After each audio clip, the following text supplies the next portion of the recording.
Welcome to our channel. Today we how to uninstall DataRobot agent from macOS, quick tutorial step by step clearly.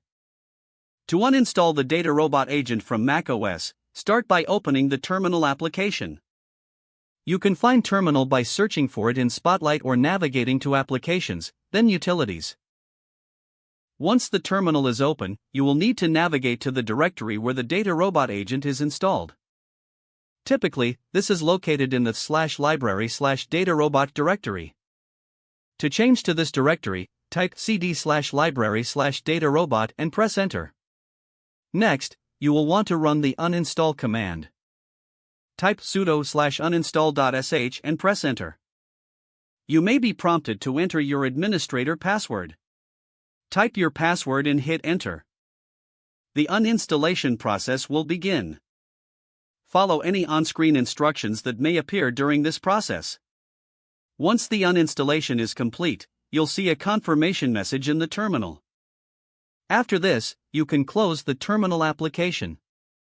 To ensure that the DataRobot agent has been completely removed, you can check for any residual files.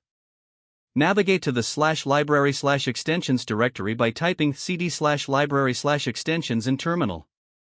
Look for any files or folders related to DataRobot. If you find any, you can manually delete them using the command sudo rmrf filename, replacing filename with the actual name of the file or folder. Finally, empty your trash to remove any deleted items permanently. You have now successfully uninstalled the DataRobot agent from your macOS. If the page does not load, refresh the browser or try again in a private or incognito window. Make sure you are using the correct email address, then retype it carefully to avoid small typos. If your password is not accepted, use the reset option and create a new strong password you can remember. Check your spam folder for verification or security emails, then complete any requested confirmation steps. Enable two-factor authentication if available to improve account security and reduce unauthorized access risk. After signing in, review your profile details so your contact information and settings are accurate and current. If you see an error message, note it down and try again after restarting your device and internet connection.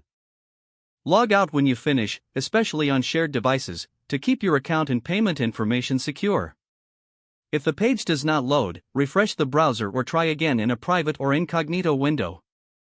Don't forget to like this video and subscribe to our channel for more step-by-step tech guides.